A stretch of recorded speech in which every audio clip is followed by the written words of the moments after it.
a gente fecha com esse webinar, a nossa série de webinars realizados durante o ano, e pretendemos encontrar vocês todos novamente em 2023. E quando a gente estava pensando em como falar aí em 2023, veio logo a dúvida de que mundo será esse que encontraremos em 2023. E aí eu tomei a liberdade de convidar 3 especialistas, cada um na sua área, mas mais do que especialistas, grandes amigos e pessoas com uma experiência e vivência enorme em cada uma das áreas, para a gente poder ver a perspectiva das fontes pagadoras, né? Hoje, 80% dos planos do sistema de saúde privado no Brasil são planos coletivos, então, de alguma forma, ou empresas, ou associações, conselhos, sindicatos que remuneram essa parte do sistema de saúde. Então, nesse lado, ninguém melhor do que Luiz Edmundo Rosa, que já teve vivência com RH, CEO de empresas, tem uma participação fundamental dentro da Associação Brasileira de RH, e tem transitado nesse mundo, pesquisado demais essa questão do mundo corporativo e das nuances do mundo corporativo, não só na saúde, mas aqui o nosso foco também é a saúde. Ver a perspectiva também dos profissionais de saúde, médicos, enfermeiros, temos aí a questão do piso vindo aí no nosso horizonte, temos os prestadores hospitalares, laboratórios e clínicas, e nada melhor do que alguém que já transitou em todo esse espaço, foi ex-presidente da Associação Médica Brasileira, atualmente é conselheiro do Conselho Federal de Medicina, nosso querido amigo Florentino Cardoso, doutor Florentino Cardoso. E, por último, mas não menos importante, entender qual é a realidade e perspectiva das operadoras de plano de saúde, do mundo das operações da saúde, né? Como é que essas relações entre empresas, prestadores e operadoras vão interagir em 2023. E aí, convidei um amigo de longa data, ex-ministro da Previdência do nosso querido país, já foi presidente da FENA Saúde, atualmente é o presidente do IES, Instituto de Estudos em Saúde Suplementar, José Sequim. E para começar, vamos começar com quem coloca o dinheiro no sistema de saúde, né? Então, com vocês, nosso querido amigo Luiz Edmundo Rosa. Luiz, quais são as perspectivas para 2023 sobre o olhar do mundo corporativo? Por favor. Oi, Cláudio. Em primeiro lugar, obrigado pelo convite. Eu queria agradecer a você e a Nilo Saúde por essa oportunidade. Agradecer a presença aqui desse painel aqui tão rico aqui que eu estou compartilhando com vocês e falar um pouquinho do que dizem as pesquisas, né? Você tem fontes internacionais e fontes nacionais que apontam como é que está o calor para esse ano que chega. E eu vou procurar resumir a você em alguns passos aqui o que a gente pode trazer aqui de contribuição, né?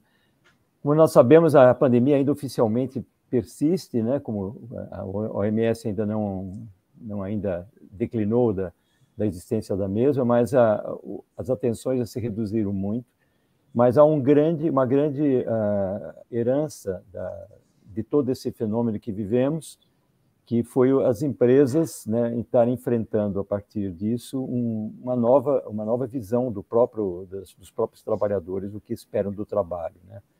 Durante a pandemia, as pessoas foram para casa, experimentaram como as facilidades e as dificuldades de trabalhar em home office, e hoje em dia isso causou um impacto muito grande em todo o mercado de trabalho no mundo inteiro, onde o Brasil se inclui de uma maneira muito parelha com outros países, né?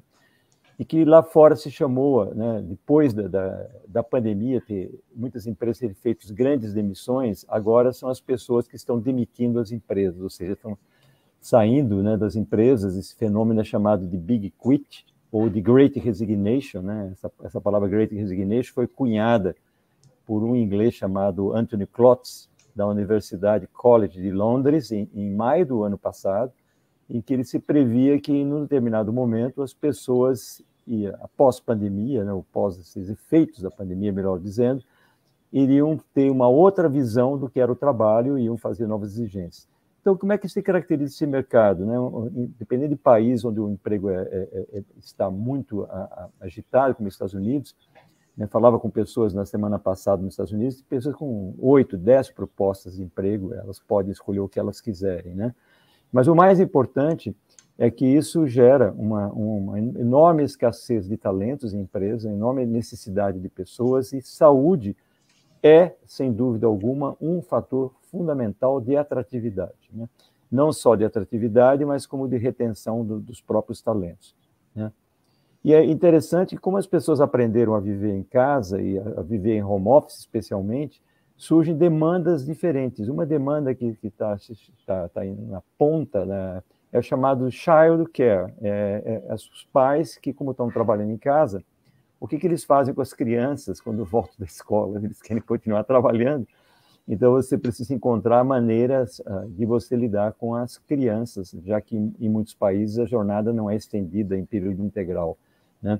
Então, isso é uma realidade de benefícios que estão surgindo, de como você faz, o que você faz com as crianças. Mas o importante é que o trabalho remoto e o trabalho, essencialmente o trabalho híbrido, veio para ficar. Tudo indica que veio para ficar. Todas as vagas que eu tenho recebido de headhunters, né? A grande totalidade, a quase totalidade das vagas, todas são em ofertas em híbrido, e os próprios headhunters aconselham as empresas a não insistirem em quererem voltar a 40 horas de trabalho, horário normal, full-time no escritório, porque isso afugenta muita gente boa, né? Então, se você quiser manter talentos, você vai ter que repensar a maneira. Isso não é, de fato, um problema para as empresas, porque também gera muitas oportunidades de redução de aluguéis, de redução de espaço, né? E o fato é que a pandemia mostrou que pessoas podiam ser mais produtivas em casa, né? Mas isso leva a uma demanda em termos de saúde importante, que é que pessoas trabalhando em casa, nós temos que incluir a família, mais do que nunca, nas ações de saúde. Até então, nós tratávamos, as empresas tratavam a família como dependentes, né? Então, e hoje em dia ganhou um nome, não existe dependência de família, né? E família tem necessidades, né? E isso é muito importante para uma nova estratégia de saúde, porque a gente observa que a saúde ela não vai mais ser feita num único locus. As pessoas têm vários locais, porque nós estamos falando aqui home office, mas estamos falando também de teletrabalho, eu posso trabalhar em vários ambientes. Então, o conceito de saúde, de como lidar com a saúde, passa por uma demanda maior de protagonismo. Eu tenho que fazer com que as pessoas, aonde estiverem, se sintam mais responsáveis por cuidar de si mesmas. Então, essa é uma nova tendência muito importante e que, para poder ser desenvolvida e bem aproveitada, as empresas precisam investir em programas de educação, né? Educação para a saúde, mas especialmente programas de educação para a liderança, que, como não tem a presença permanente das pessoas à sua frente, tem que aprender a fazer a leitura pelas telas de como é que estão as mudanças de comportamento, até para poder, em casos de pessoas que estão tendo dificuldades, poderem ter uma atuação do líder mais presente e mais rápida sobre o que está acontecendo, né? Um outro fator importante, o estresse continua ainda muito alto, isso ocorre no Brasil e em muitos países, o estresse está muito alto, e nós sabemos que a partir de janeiro desse ano que termina, né, o burnout se tornou uma síndrome empresarial, então isso significa um enorme risco trabalhista futuro para as empresas, sem falar em risco de margem, sem falar em risco de produtividade e tal, né? O que faz com que as empresas tenham que desenvolver uma estratégia de saúde mental. Então, a valorização da saúde mental, ela ganha enorme importância para as empresas, é o grande nome do jogo atualmente, né? E a prioridade que a gente precisa dar é você primeiro ter uma visão diagnóstica de onde estão os problemas na empresa, onde se concentram, né? Porque isso muitas vezes não é uma questão individual, mas é uma questão grupal. Aqueles chefes que a gente sabia reconhecidamente que eram tóxicos, que exigiam enormemente das pessoas e que muitas vezes as empresas elas levavam em conta mais o resultado que ele causava do que o problema que ele gerava para as pessoas. Hoje em dia isso não poderá mais se permanecer, né, desta forma. Então, as empresas vão ter que ser muito mais atuantes e não ser complacentes com líderes tóxicos, porque isso prejudica o ambiente e isso gera causa trabalhista, né? Então, o outro fator importante que estão presente nessa tendência é o que nós já sabemos, e o Sequim pode falar muito bem sobre isso, a elevação dos custos de saúde, né? Continua a forte pressão de custos de saúde, o que faz com que as empresas precisem investir na melhoria da governança da sua própria saúde, na melhoria da gestão, na melhoria de políticas, na melhoria de estratégias e de indicadores de acompanhamento, né? Isso é fundamental. E dentro dessa melhoria de gestão surge um imperativo que é da própria empresa integrar melhor os seus programas, integrar melhor a sua base de dados, né? E, para isso, não só a integração programática, mas a integração de dados exige muita tecnologia, e essa tecnologia é um fator-chave para que a empresa possa enfrentar essa questão de custos, mesmo para que ela tenha programas localizados, focados, como a gente sempre pensou, sempre propôs com grupos de risco, mas isso agora pressupõe que a gente tem uma precisão muito maior de identificar onde deverá ser feita a atuação dos diferentes programas que a empresa oferece na área de saúde, né? E isso significa, tecnologia significa também oportunidades de utilização de redes sociais.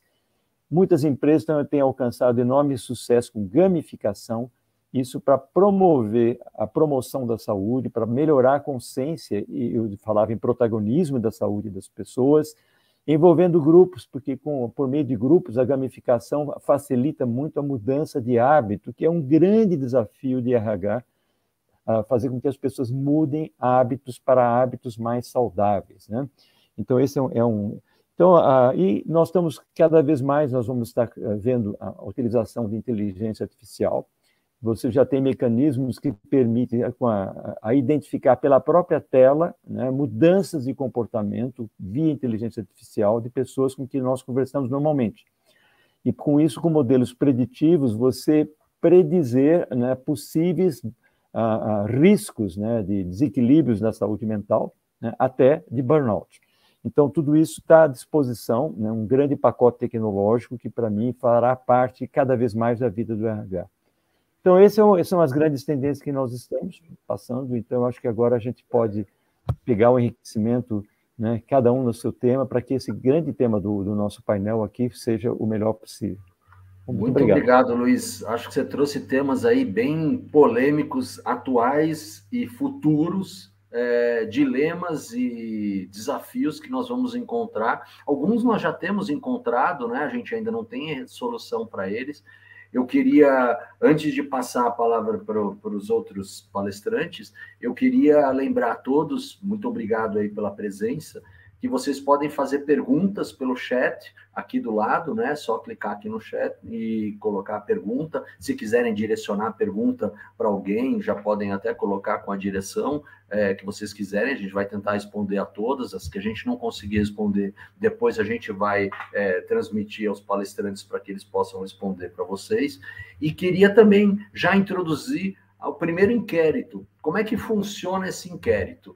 Esse inquérito é uma tela que vai aparecer aqui na frente de todos, onde cada um de vocês vai poder escolher a resposta que melhor se adaptar à sua realidade.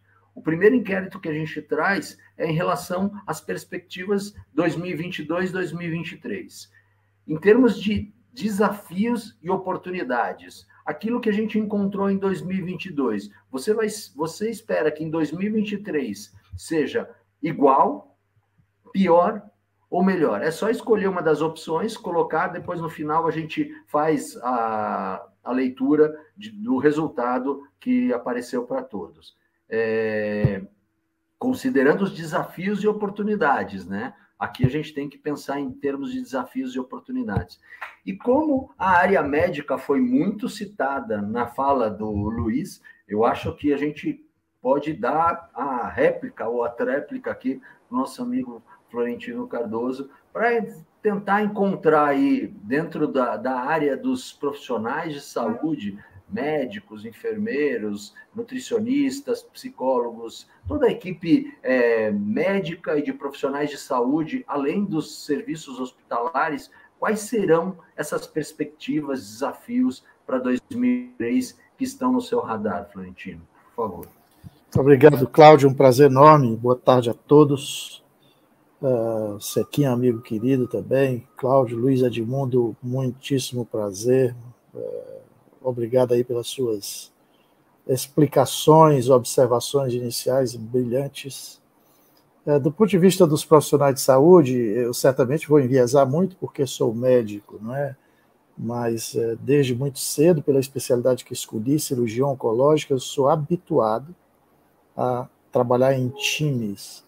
Então, a minha relação com todos os outros da cadeia de saúde sempre foi excepcional. Respeito ao trabalho de cada um, independente de maior ou menor complexidade, projeção, o que quer que seja, o time trabalhando junto, quem se beneficia é o doente, todos nós seremos, ao final, valorizados. A pandemia certamente impactou demasiadamente na nossa vida, em que quem está diretamente ligado à assistência sofreu de várias maneiras. Uma delas, certamente, é o risco enorme que correu. Para falar de médicos, foram quase 1.000 mortes no Brasil, só de médicos. Quando se colocam outros profissionais de saúde, estima-se algo em torno de 5.000 pessoas, o que significa dizer que nós lidamos com o bem maior das pessoas, que é a saúde, mesmo em momentos de pandemia. Pelo contrário, a gente percebeu cada vez maior a mobilização. Uma outra consequência disso diz respeito certamente ao comentário do Edmundo também, que é ao burnout. Quando se perde pessoas no time, e a demanda, num determinado momento da pandemia, era progressiva de força de trabalho, muitos de nós dobrou carga horária, sacrificou a vida pessoal e colocou em risco, certamente, quem a gente cuidava, que alguns profissionais não tinham como ir para casa para não deixar o paciente desassistido, trabalhou 12, 24, 36 horas seguidas, e, obviamente, o ser humano, a partir de um determinado time, ele aumenta o risco de provocar algum tipo de acidente adverso, né? E isso tudo certamente impactou muito. E o burnout diz respeito à exaustão que chegamos, e certamente o afastamento tem ocorrido ainda mais. Outra coisa que é impactante, que a gente percebe mesmo com, graças a Deus, o alívio da pandemia, é de que há muita sequela. Há muita sequela do ponto de vista de como encarar a vida, como ver a vida, como trabalhar, como se dedicar à família, etc, etc. Eu vou citar um exemplo, é um trabalho que saiu do forno agora, da McKinsey, tem poucos dias que foi publicado, diz respeito a um estudo australiano, de que 2 em cada 10 enfermeiras, ou 1 em cada 5 enfermeiras na Austrália, pensa no próximo ano em mudar de ramo de atividade. O quanto isso é impactante, né? Dados sofrimentos vários e, especialmente, no que diz respeito, e aí eu já vou finalizar a minha primeira intervenção, a valorização do trabalho, né? Nós sabemos que recursos são limitados, que tudo tem que estar na ponta do lápis aí, o Sequi certamente vai se debruçar um pouco mais sobre isso, de quem paga quer pagar cada vez menos e quem, enfim, essa cadeia é complicada. E no nosso país mais ainda, porque há uma enorme desconfiança em todos os links da cadeia. As operadoras, regra geral, não confiam nos hospitais, não confiam em muitos médicos e outros profissionais de saúde, os prestadores de serviço, a mesma coisa, e quem compra o serviço, que são os usuários dos planos de saúde, também tem uma enorme desconfiança em toda a cadeia. Então, o que precisamos é todos juntos, buscar as melhores soluções, porque verdadeiramente as pessoas precisam do nosso trabalho, das nossas habilidades e competências, e fazer o melhor que nós pudermos, entendendo que quem paga X precisa receber aquilo que é possível com X. Quem paga com 5X, receber por aquilo que é 5 vezes o outro que está pagando. Porque de vez em quando nós ouvimos, e eu ouço isso de médicos também, e que tem operadoras que, por exemplo, o ticket médio é X reais. E eles querem que o doente tenha tudo do melhor, o máximo possível. Do ponto de vista de formação, desejo, sonho, é o que todos nós queremos. Mas quem paga a conta? Quem paga 10x, aí pode escolher certamente mais em relação ao trabalho, em relação ao produto que vai receber, né? Então, tudo isso nós precisamos de cabeças iluminadas, pessoas competentes e inteligentes como vocês, para que sentemos juntos, nos debrucemos e entendamos que tem que ser um ganha-ganha para todos, porque senão o sistema colapsa e todos vamos perder, especialmente os doentes que dependem de nós. Obrigado. Brilhante. A correlação entre as perspectivas do mundo corporativo, dos profissionais de saúde, é realmente o diálogo, né? Acho que sem diálogo a gente realmente não vai construir, né? E esse diálogo passará efetivamente por aqueles que são os intermediários financeiros dessa relação, na realidade, operadoras de plano de saúde. Mas antes de passar a palavra para o Sequim, queria primeiro fazer uma observação, né? Estamos aqui com um grupo de otimistas. 67%, né? 18 pessoas disseram que 2023 vai ser um ano melhor, né? 67%, ou seja, 2/3 acreditam que o ano que vem será um ano melhor. 1/3 acha, 1/6 acha que vai ser igual e 1/6 acha que vai ser pior, né? Mas ótimo que todos estejam pensando positivamente, porque, como bem disse Florentino, um pouco disso depende da gente, né? Da gente se sentar, da gente se reunir, da gente tentar resolver os problemas que a gente já sabe, antes da gente pensar em solucionar problemas que a gente ainda não conhece e que virão, né?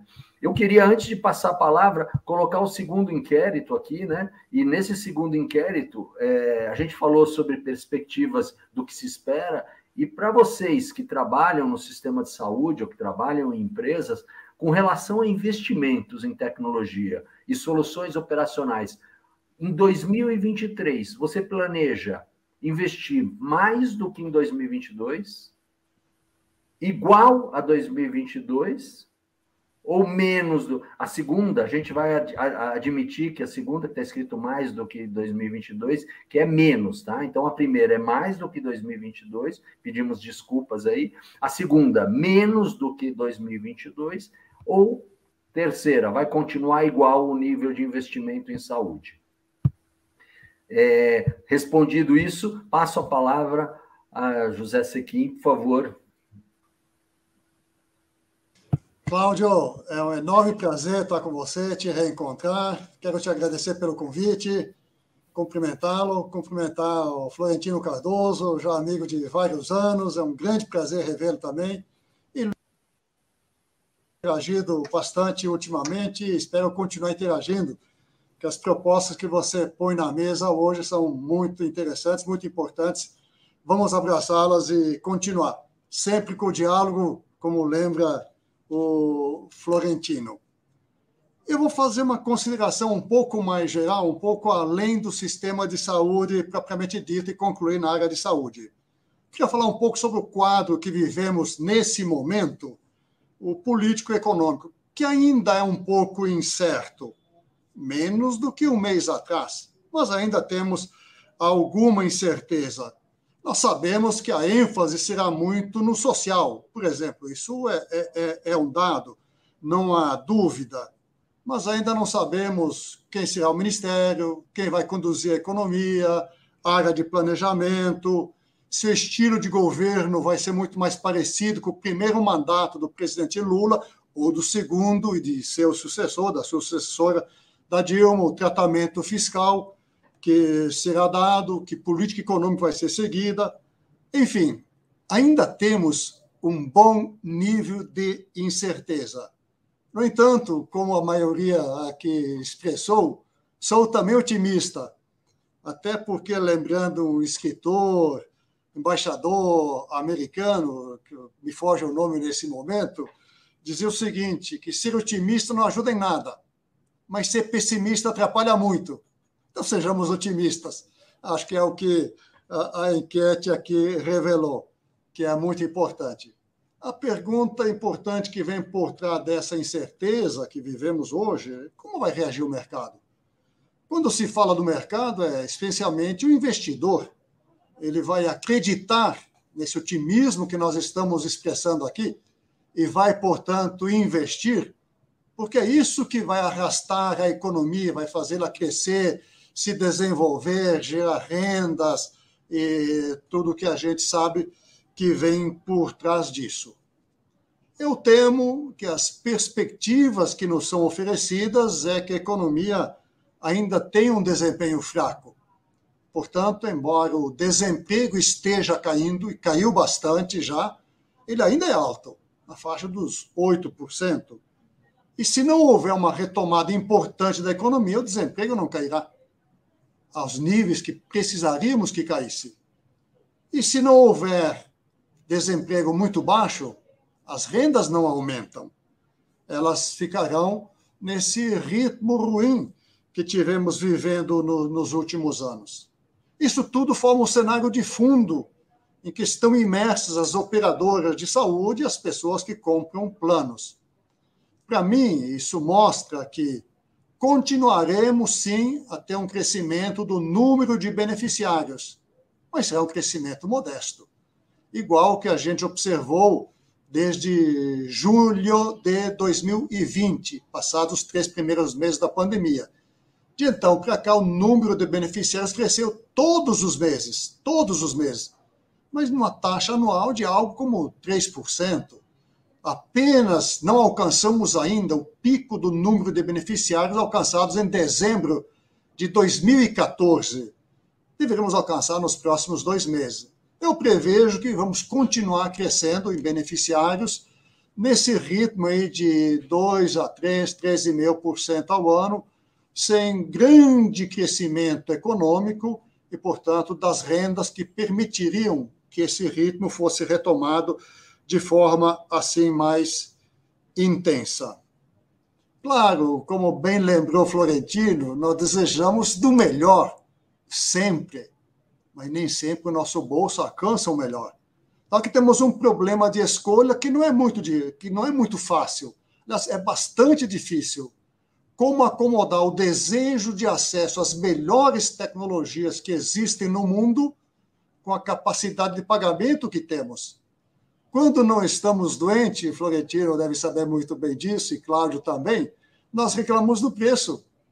Quando estamos lá deitados, né, doentes, precisando de socorro, nós reclamamos da atenção.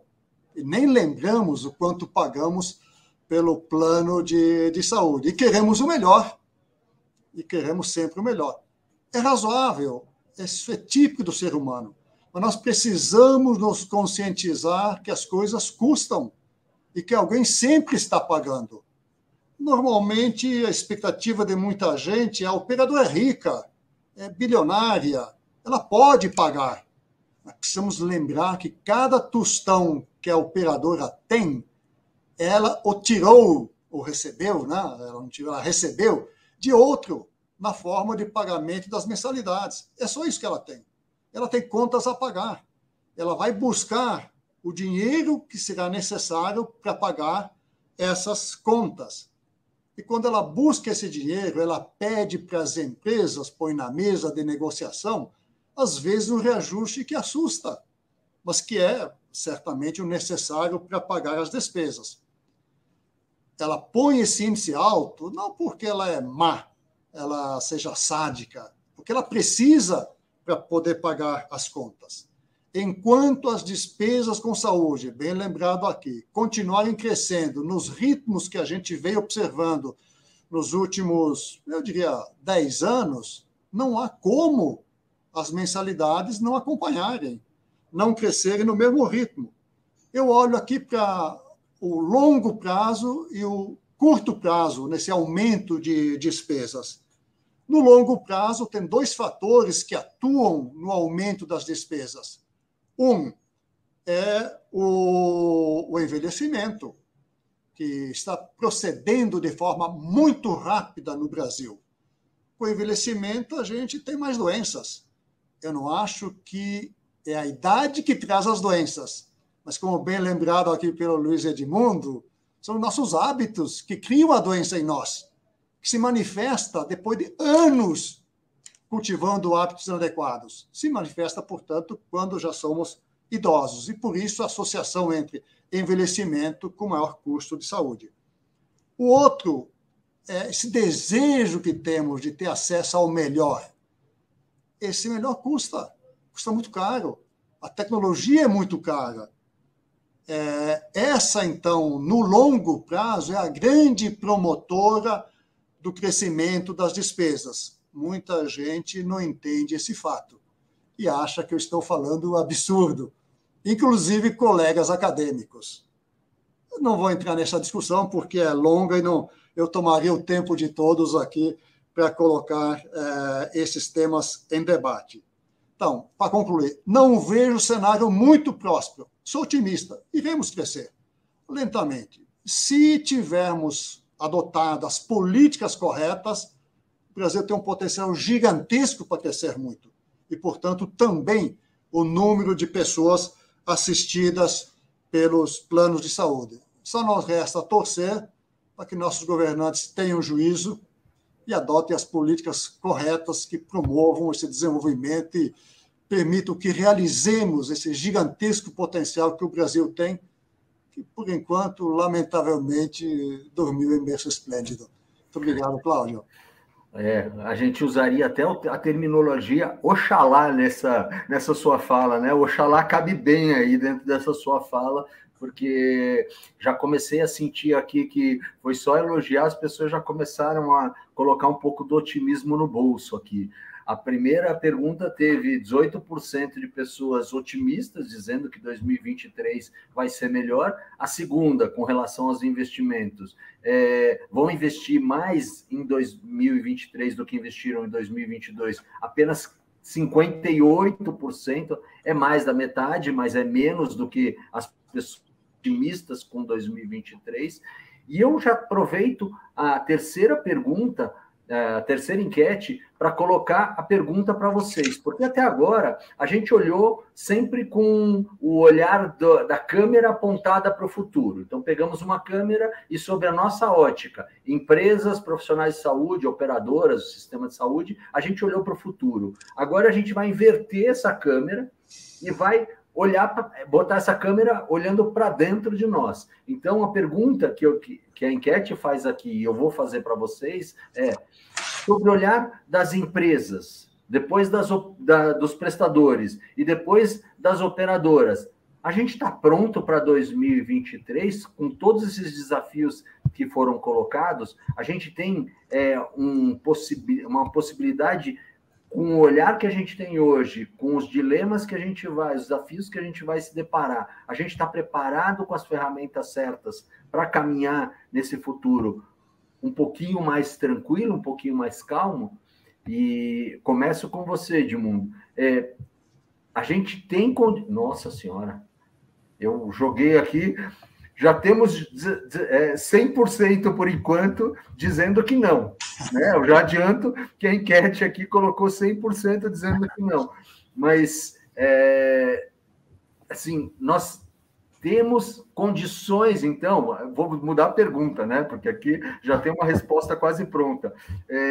A gente tem condições, com as ferramentas que a gente tem, e com todo esse olhar e essa conversa que a gente fez agora, de cada um apontando o seu quadrado, unir os quadrados e buscar a solução melhor para o sistema de saúde em 2023, já em 2023, porque a tendência é a gente colocar as melhoras para 2030, 2050, né? Eu acho que é uma perspectiva muito longa. Se a gente não começar em 2023, talvez a gente perca o fôlego. Como é que é a sua visão, Luiz Edmundo, por favor? Olha, Eu acho que a pandemia obrigou rápidas mudanças nas empresas, né? Especialmente na questão do home office, que nós falávamos há pouco, dos ambientes híbridos agora.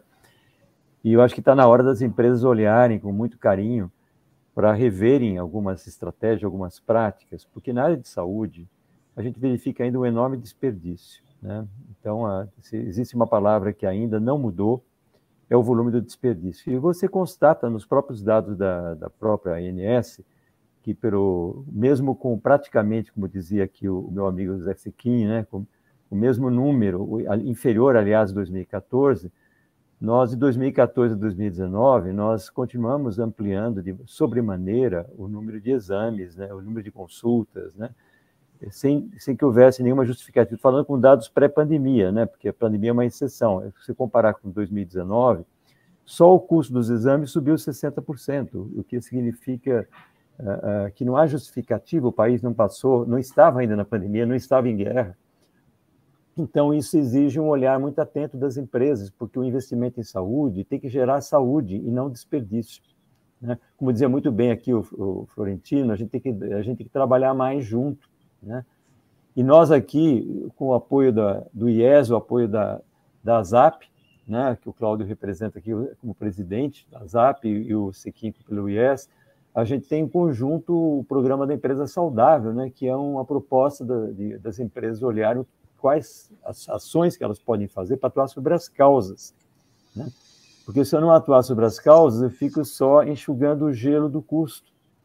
E é isso que acaba, muitas vezes, esse desperdício impedindo que novos beneficiários entrem e fazendo com que algumas empresas depreciem o plano de saúde, né, para poder se adaptar à exigência dos custos, em vez de eu encontrar a solução que possa minimizar esse investimento e aplicá-lo de uma forma mais eficiente, ter mais eficácia no resultado, eu acabo muitas vezes não fazendo nada, deixando mais para a época que eu vou fazer o acordo e as correções do próprio custo, e por ser tardivo nessa ação nada estratégica e totalmente, né, reativa, eu acabo transferindo para os próprios colaboradores da empresa o ônus da minha má gestão, né? Aquilo que eu podia ter feito antes, eu deixo de fazer, né? E para isso, a gente tem que fortalecer, que eu falava antes, essa cultura do protagonismo, né? Porque as pessoas têm que assumir a responsabilidade. Então, não é uma ação só para a empresa fazer, é uma ação de cada colaborador, de cada dependente, né? De cuidar melhor de si mesmo, porque se nós cuidarmos de si mesmo, eu acho que tudo que nós investimos é absolutamente já muito positivo que o Brasil oferece, comparando, né, o que nós fazemos com outros países, né? A quantidade, por exemplo, de ressonâncias magnéticas que nós fazemos no Brasil é um nível absurdo, por exemplo, hoje em dia. Nós fazemos mais que toda a União Europeia, 150 vezes mais que a OECD. Então, para quê? É um custo que não agrega valor nenhum para a melhoria da saúde, né? E os nossos próprios indicadores, Cláudio, a gente sempre precisa ajustar os nossos indicadores para medir sucesso das ações de saúde, né? Então, a gente tem que buscar, de fato, um novo olhar, um novo compromisso, pegando a palavra do Florentino, de dar as mãos, entre todos os fornecedores, mas também entre todos os colaboradores da empresa, junto com a própria liderança da empresa, porque esse é um bem comum que, para poder continuar existindo, vai exigir uma colaboração de todo esse conjunto, né? Enquanto eu achar que a culpa está com um e está com o outro, eu não assumo a minha responsabilidade e não faço a minha parte. Eu preciso fazer a minha parte. Então, essa consciência para dentro da empresa, né? Porque grande parte dos colaboradores ganha o plano, né? Literalmente ganha o plano de saúde, e ele acha que isso é um presente e ele pode usar da forma que ele bem entender, sem medir as consequências que isso causa para o todo, né?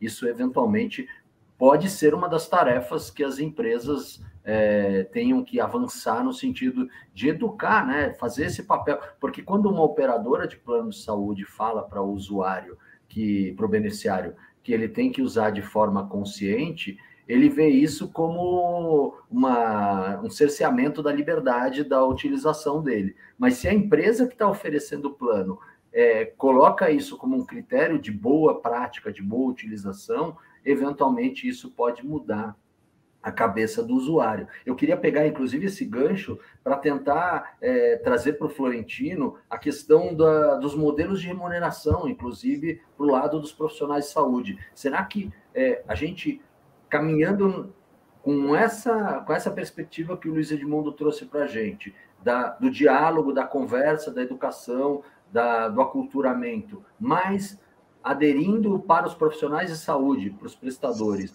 uma questão de modelos de remuneração que privilegiem, que prestigiem a questão do desfecho, do bom resultado, a gente estaria caminhando no sentido correto? Resposta sim. Muito bom chamar a atenção disso, Cláudio, Luiz Edmundo. Eu até pouco tempo atrás ainda era um médico que fazia assistência e ensino. E como tive muita sorte na vida, bom cearense do sertão, eu aprendi a fazer isso de uma maneira muito boa, assistência e ensino. E o que eu vejo, vejo ainda mais, com mais precisão, é que as pessoas não medem desfecho da maneira adequada. Eu vou dar um exemplo que para muitos choca, que é assim, imagina o Florentino, eu vou contar fato real, só vou mudar o personagem.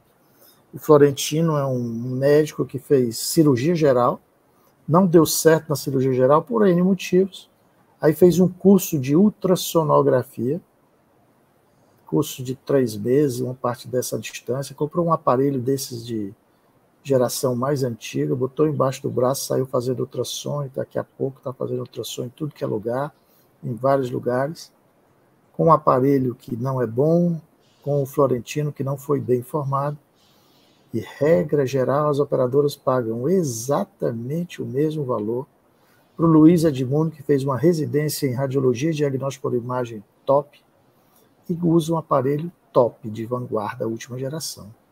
Então, isso desequilibra totalmente o sistema. Faz com que essa ultrassonografia que o Florentino faz precisa ser repetida, e se não for já pelo Luiz Edmundo, é mais dinheiro que fica no meio do caminho, etc, etc, etc.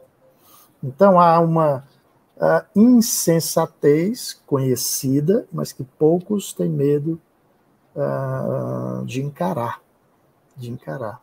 Quantas vezes nós dissemos, pedimos, imploramos, rogamos para que as pessoas divulguem verdadeiramente aquilo que ocorre? E eu fiquei muito feliz em ver recentemente uma publicação da Rede D'Or mostrando os parâmetros, comparando com os hospitais premiums do Brasil, né? Hospitais Rede D'Or, utilizou muito a ANAP, que é a Associação Nacional dos Hospitais Privados, parâmetros da ANAP dele, e os resultados excepcionais. A gente vê no mundo lá fora, civilizado e mais transparente, pelo menos no setor saúde, de que lá vai numa determinada clínica e você chega nessa clínica, sabe previamente que se for operar uma hérnia inguinal, com tais e tais características, a chance dessa hérnia voltar ou recidivar é X. Opera uma vesícula, a chance de complicar é Y. Opera um estômago por um câncer é Z, uma bariátrica é W. Aqui ninguém sabe. As pessoas não dizem, não é? E aí, remuneração do médico. Quando eu estava na Associação Médica Brasileira, nós tentamos conversar várias vezes com os entes envolvidos, e eles sempre partiam da premissa, doutor Florentino, tudo bem, o parâmetro é a CBHPM, quem atinge os melhores fica na CBHPM, e quem não, nós vamos diminuir. Ao invés de dar um incentivo, não, desconstrói, né? Então, precisamos ver verdadeiramente assim, uma vesícula operada pelo doutor A, uma vesícula operada pelo doutor B, quanto é que custa cada uma delas, e que desfecho tem. Imaginando que os dois têm excelente desfecho, só que o doutor A é com X e o doutor B é com X mais 20%. Doutor B, olha, o doutor A faz assim, o resultado é igual ao seu, o doente está satisfeito, que a gente sempre tem que colocar umas variáveis que diz respeito à produtividade, à qualidade, à satisfação e como é que o paciente é bem tratado. Então, há um caminho? Sim. Conhecemos? Também conhecemos. Vamos implementar? Eu, na minha parca gama de conhecimentos, eu sempre me coloquei à disposição para ajudar, e não quero nada disso, eu só peço a Deus agora saúde.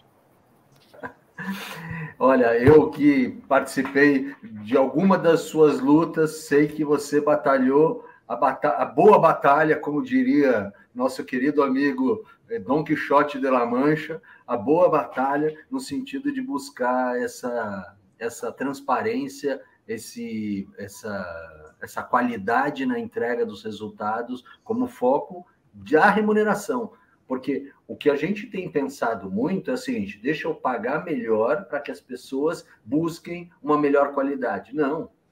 Deixa eu fazer melhor para que eu mereça ter uma remuneração melhor, né? E nessa construção do ganha, ganha, ganha, ganha, a gente constrói um sistema melhor, um sistema mais justo, um sistema mais equilibrado, né?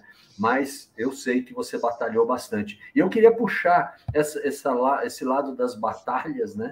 Porque durante muito tempo batalhou-se nos planos de saúde para se chamar plano de saúde oferecendo saúde e não doença, né? Muitas vezes os planos de saúde são chamados de plano de doença vulgarmente aí no mercado. E o Ricardo aqui, o Takioka, ele traz aqui uma pergunta que eu queria direcionar para você aqui, que é o seguinte: logo mais iremos ter uma mudança do plano de saúde para plano de qualidade de vida, academia, mais acompanhamento nutricional. Você consegue ver isso nas empresas? Tá falando comigo, né? Olha, eu acho que ela está absolutamente alinhada com aquela pergunta anterior da enquete, que a maioria somos otimistas. Eu sou otimista, eu acredito nessa direção aí. Eu acredito que nossa saúde depende de nós. Em parte, depende também do meio ambiente, que extravasa nossas escolhas. Quem vive num ambiente poluído, ele vai ser contaminado por essa poluição, não tem jeito. Para ele evitar a poluição, ele tem que escolher morar em outro lugar. Talvez ele não possa. Mas tirando esses fatores ambientais, o resto depende, de fato, muito da gente. Depende do que a gente faz, do que a gente pensa, se a gente guarda ódio e rancor, ou se, ao contrário, se a gente se alimenta bem, se pratica exercícios físicos, se sabe controlar o estresse, se evita essa questão que hoje é mundial, e até a equipe de transição já anunciou uma área específica do governo para tratar de saúde mental, que é um problema que já existia antes da pandemia, muito agravado na pandemia. Então, essas questões todas é que definem nosso estado de saúde. Eu gosto muito aí do título de um livro do antigo presidente do NHS britânico, que diz o seguinte: saúde se faz em casa. Hospitais é para reparo. Então, não quer dizer que plano de saúde seja errado. As pessoas adoecem. Por mais que se cuidem, por um motivo ou outro, o adoecimento acontece. E quando ele acontece, ele precisa ser tratado. Isso tem custos. E, às vezes, o custo pode exceder as posses dessa pessoa. O plano de saúde, obviamente, ajuda muito. Então, ele, na verdade, ele é, sim, um plano para assistir as pessoas quando doentes. Ele não é um plano para evitar que as pessoas adoeçam. Então, um plano de saúde, como esta pergunta dirige, é o plano para promover saúde, para construir saúde nas pessoas, para construir saúde na população. Isso é perfeitamente possível. É fácil? Não é fácil. Não é muito fácil. O que eu digo às pessoas que lutam contra a situação de obesidade, ou aquelas que querem parar de fumar, que têm o desejo genuíno de mudar de hábitos, mas não conseguem. As forças da natureza, de sua natureza pessoal, de sua biologia, dos seus mecanismos cerebrais e pensantes, no fundo, tornam essa tarefa muito difícil. Não é custosa do ponto de vista financeiro, é custosa do ponto de vista de hábitos, de cultura, de formas de pensar. Eu acho que, então, planos para construir saúde, que sejam esses aí, de fato, planos de saúde, não planos só para a doença envolve muitas coisas difíceis, envolve questões ambientais que extrapolam as escolhas do indivíduo, da pessoa. Depende de escolhas da sociedade, depende das escolhas de governo. E nós tivemos a COP27, se não me engano, essa do Egito, de poucos dias atrás, para revelar quão difícil é as pessoas e nações entrarem em entendimento sobre essas questões que afetam a todo mundo, que extrapolam o indivíduo. Para mim, jogar uma casca de banana na rua, mas que diferença tem? Uma casca de banana, em 3 dias ela desaparece. Imagine, 20 milhões de pessoas em São Paulo jogando uma casca de banana por dia na rua. As ruas ficar absolutamente intransitáveis. É este tipo de raciocínio que é difícil. Conciliar a atitude que às vezes interessa e traz benefício para o indivíduo, mas que multiplicada pela população gera um desastre social. É algo que não é muito simples de se entender. Acho que tem uns desafios para se construir plano de saúde neste sentido.